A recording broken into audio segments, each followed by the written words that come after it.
Hey besties! So I wanted to make this video at like 5 a.m. and also while burning up in Satan's butthole from the vaccine because I wanted to let you know that I finished, once more, my second year in law school. Let me fucking put a hand on me. I'ma fucking rip your face off, bitch. Yep. So that's fun. It wasn't. So anyway, I wanted to start by talking about this film that I came across a few months ago and how that made me feel about my own life.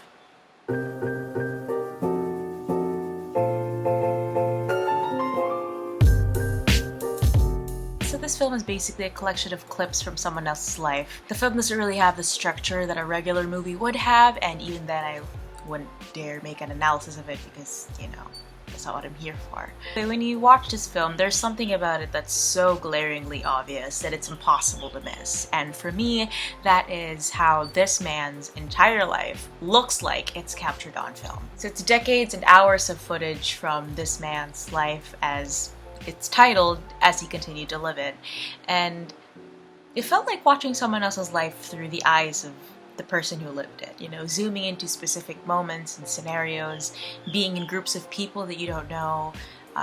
Sometimes there are scenes where he's riding a car and you're going somewhere but you don't know where it is because, you know, you're just on trial. It's like having the privilege of living someone else's life for a bit just so you know what it's like. And that got me thinking. First off, that's pretty cool. And secondly, I also would like to have a camera around me everywhere I went so that I am able to capture hours of footage of my life where I'm with different people, doing different things at different times, going to different places, and just living my life in general. And the best part about that is, while I have footage of that, I'm also able to share it with you. So I wanted to do the same thing as the film, you know, I wanted to carry a camera around me everywhere I went. But in order for me to have footage of things happening in my life, I would need for things to happen in my life. And that's where my problem is, because it doesn't feel like my life is moving ahead.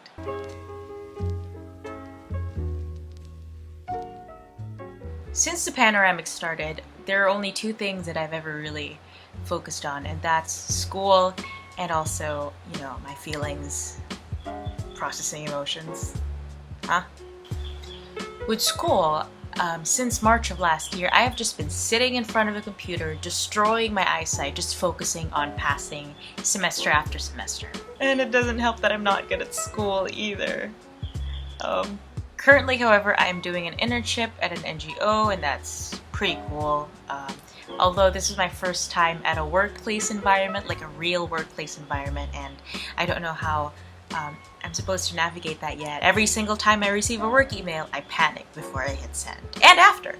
On the other hand, with my feelings, most of my relationships are maintained online. With my relationships outside of my house, like with my boyfriend or with my friends, I maintain it online. I do see Dwight every now and then, but it's pretty rare. And with my friends, I barely ever get to see them, but every time we do, which is, you know, rare, I make it a point that we have to be safe about it. So yeah, nothing else in my life is going on except for online school, online relationships, online hobbies, online resting, online everything. I wake up, I study, I don't study, I eat, I sleep, rinse, wash, and repeat. Well, now that school's gone for a bit, minus the studying part, but you know, it's still the same. I try to go out sometimes too, but not always because, you know, I don't want to die.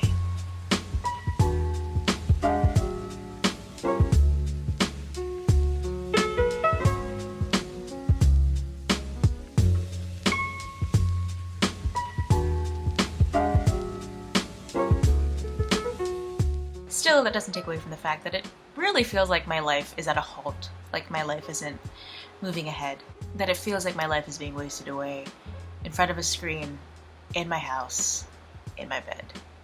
So, what do I do about it? Well, I refer to my pretentious high school yearbook quote. I try to find radiance in the mundane.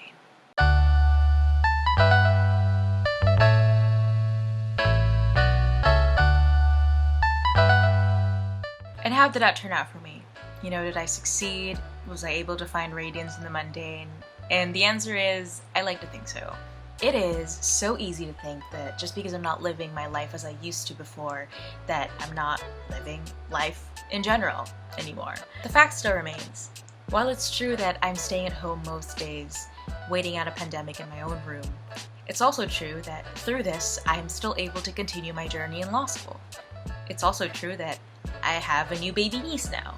It's also true that I have more pets now, that I also am able to maintain and build relationships online. And it doesn't necessarily have to be just these big things either. With a pandemic, I've had a heightened appreciation over the things in between, over the little things. Like when I get a good sleep, 8 hours of sleep, like when I'm able to learn alcohol-free by twice, when I'm able to make good coffee, when I get to make paintings, whether digital, which I just started learning, or traditional, where the sky looks pretty, or every time I get to hang out with Dwight or my friends, being safe of course, or when I get my film rolls scanned and sent back to me, when I'm able to make a pretty page on my journal, or when I'm able to vlog and make a video again after a year, among other things that would probably take me days if I kept going. And in the same way that I aggressively flirted with Dwight until he eventually became my boyfriend, I noticed that sometimes, you do see what you want to see when you actively look for it. And because I didn't want to feel like I was wasting my life away as I waited out a pandemic to end, I've decided that I would rather seek radiance amid the mundane, as cheesy as that sounds. It is true, my life still is moving ahead, just at a different pace this time. And as it continues to do so, along the way, I will also see brief glimpses of beauty, just like the title.